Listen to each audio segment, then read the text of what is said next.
tous et à toutes. C'est avec un immense plaisir que nous partageons avec vous aujourd'hui ce tutoriel concernant un système d'exploitation qui permet d'exécuter plusieurs programmes par un ou plusieurs utilisateurs. Ce dernier est Linux. On va s'approfondir dans tout ceci par la suite afin que vous ayez idée à propos et pour cela, il va nous falloir suivre le plan suivant. Dans un premier lieu, on va vous définir ce système d'exploitation tout en se basant sur son ancienne histoire. En second, on va vous citer les différentes distributions qui comprennent le plus souvent un logiciel d'installation et des outils de configuration. Par la suite, on va vous indiquer ses avantages et ses inconvénients. On va ainsi parler d'Ubuntu, une distribution Linux faite pour tout le monde. Et dans un dernier temps, on va vous expliquer ou du moins vous orienter comment pouvoir installer ce système d'exploitation sur votre ordinateur. Passons maintenant à la définition de Linux. Le système Linux est un système d'exploitation multitâche et multi-utilisateur qui permet à un ordinateur mono ou multiprocesseur de faire exécuter simultanément plusieurs programmes par un ou plusieurs utilisateurs. Il est utilisé par quelques 500 000 personnes de par le monde sur plus de 100 ordinateurs différents. Comme tous les systèmes d'exploitation, Linux contrôle les activités et les ressources de votre ordinateur, interprète les commandes que vous entrez au clavier, puis les traduit en actions dirigées en quelques parties de la machine, le lecteur de disque, la mémoire ou l'imprimante par exemple. Il coordonne simultanément de nombreuses activités, permettant à un opérateur d'imprimer un document pendant que d'autres font tourner un programme de contrôle d'orthographe, introduisent des données comptables, canalisant toutes les commandes et tous les flux d'informations. Il maintient le bon ordre au sein de la machine en empêchant les commandes d'un certain utilisateur ou programme d'interférer avec celles d'un autre. On souhaite montrer ici que le monde Linux est une alternative à ces produits dont les performances techniques sont remarquables, le coût beaucoup plus faible. Enfin, il répond à des besoins nouveaux dans le cadre d'utilisation de machines de puissance mieux adaptées aux utilisations. Il possède un ou plusieurs interpréteurs de commandes ainsi qu'un grand nombre de commandes et de nombreux utilitaires. Exemple, assembleur, compilateur pour de nombreux langages, traitement de texte, messagerie électronique, etc. De plus, il possède une grande portabilité, ce qui signifie qu'il est possible de mettre en œuvre un système Linux sur la quasi-totalité des plateformes matérielles. Avec le nombre croissant de développeurs travaillant sur ce système, celui-ci a rapidement pu intégrer tous les outils présents sous Unix.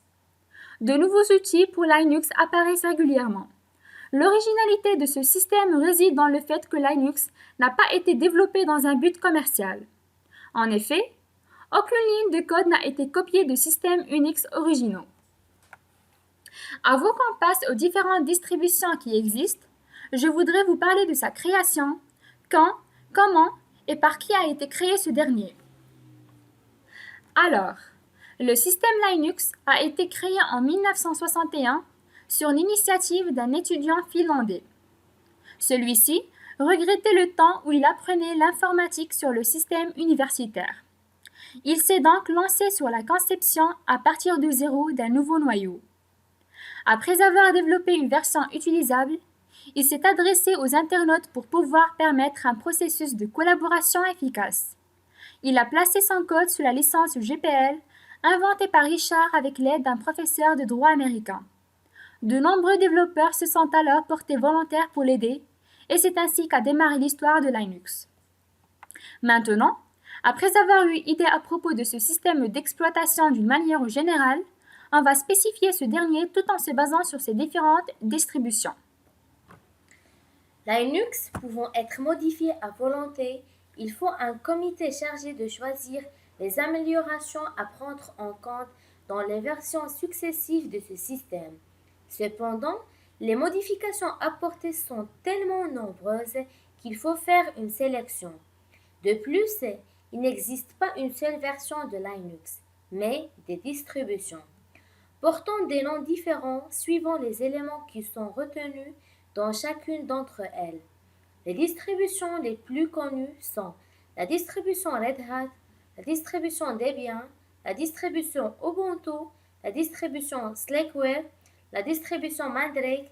Chacune d'entre elles a ses propres avantages et ses propres inconvénients.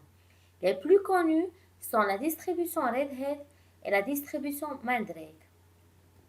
Parmi les caractéristiques en vue du système d'exploitation, Linux est un système proche des systèmes Unix pouvant être exécutés sur des machines à base de processus Intel 386, 486 Pentium, Pentium 2, etc. Mais aussi sur des plateformes telles que des consoles de jeux ou des assistants personnels. Linux est ainsi un système multiplateforme. Il fonctionne sur les différents processus et pas seulement sur Intel.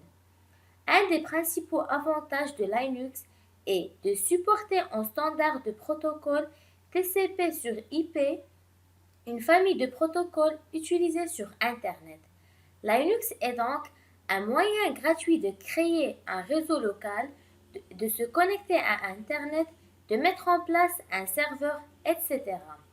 Passons maintenant aux avantages de Linux. Les avantages de Linux, tout d'abord, on trouve le prix.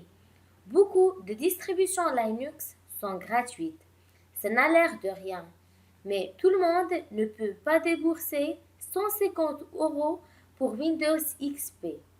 Par sa gratuité, Linux permet la démocratisation de l'informatique.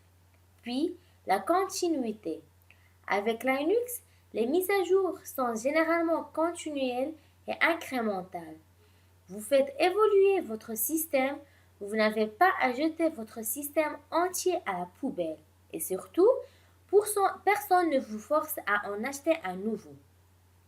On trouve ainsi virus vers chevaux de Troie spyware. La gestion de la sécurité et la configuration par défaut de Linux étant différentes de Windows. Cela le rend moins sensible aux virus et autres saletés. Il existe une vingtaine de virus sur Linux à comparer aux plus de 60 000 virus existants sous Windows. Concernant les inconvénients de Linux, premièrement, on trouve la prise en main. Il faut avouer que Linux exigera de vous plus de temps que Windows, en particulier par l'adaptation. Si vous n'êtes pas prêt à consacrer plus de temps, ne passez pas à Linux. Ensuite, la quasi-totalité des jeux sont conçus pour Windows et ne fonctionnent pas sous Linux. Bien qu'il existe des centaines de petits jeux gratuits pour Linux, pratiquement aucun grand éditeur ne crée de jeux pour Linux. Et puis, la popularité. Il y a beaucoup plus de monde qui travaille sous Windows que sous Linux. Les utilisateurs de Windows auront du mal à se mettre à Linux. Il faut changer ses habitudes et ce n'est pas facile. Vous aurez peut-être aussi parfois à vous confronter à l'incompréhension ou l'hostilité des utilisateurs Windows.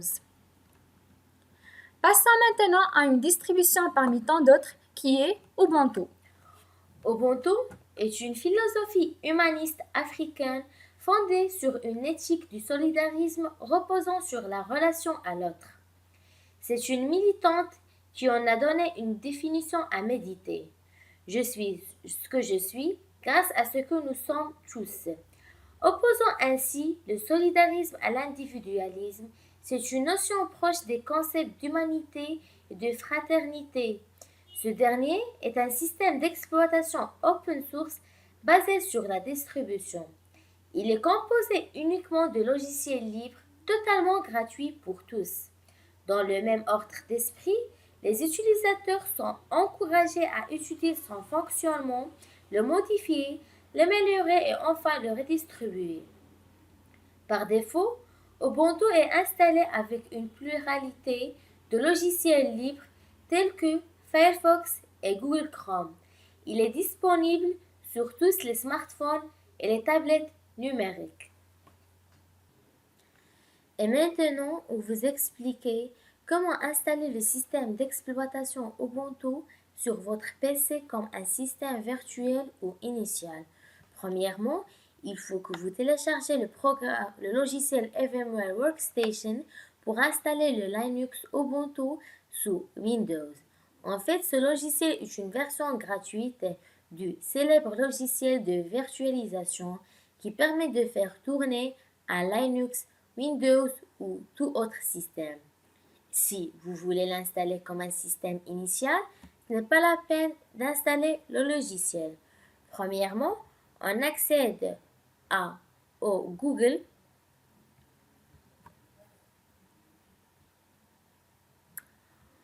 On tape VMware Workstation, la version numéro 9, c'est plus préférable.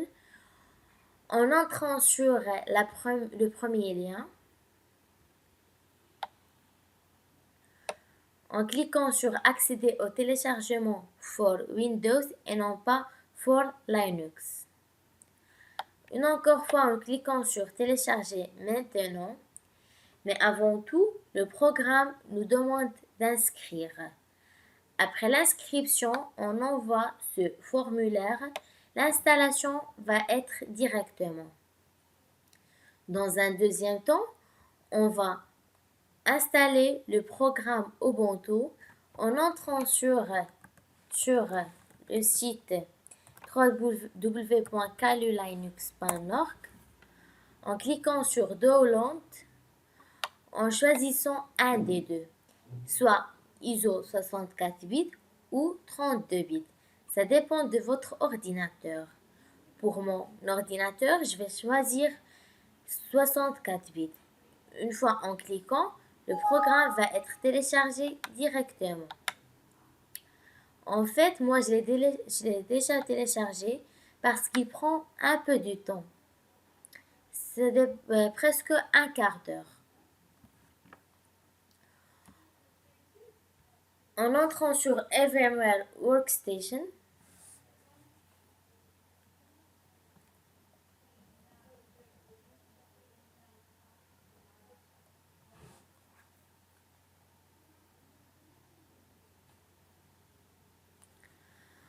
en cliquant sur Create a New Virtual Machine, puis Next. Ensuite, on sélectionne un des deux, soit installer disque, soit installer disque image. Si vous avez le programme installé sur un CD, en cliquant sur installer disque. Sinon, en cliquant sur installer disque si vous avez le programme sur votre PC. En cliquant sur Browse, on sélectionne notre programme, puis en cliquant sur Next. Ensuite, en entrant notre nom, username et mot de passe.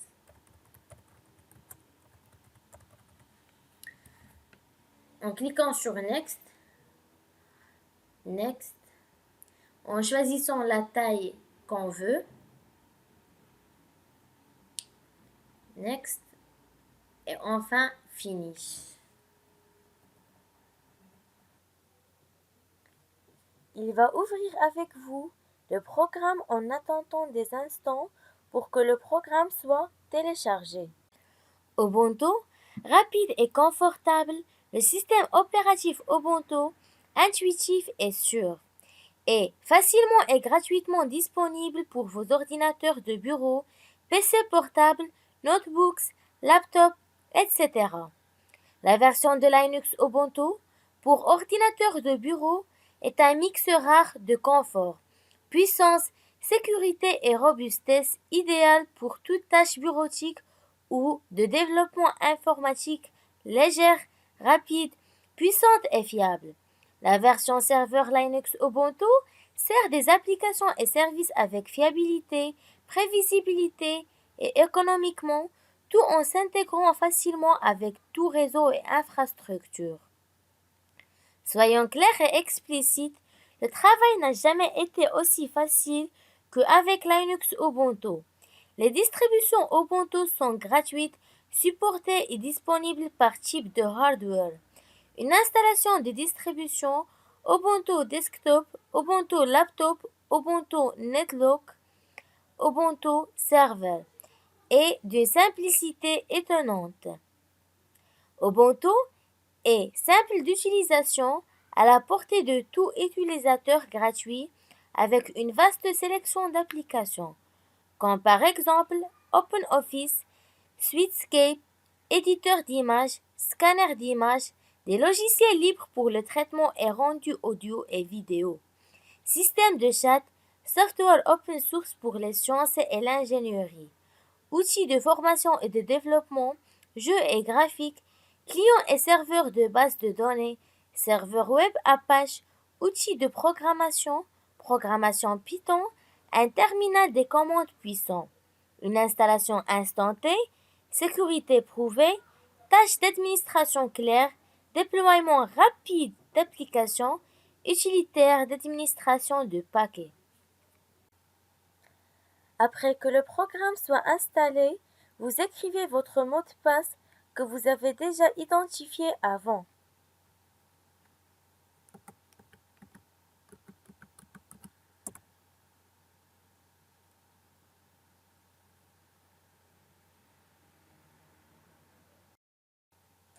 Et voilà votre programme Linux Ubuntu.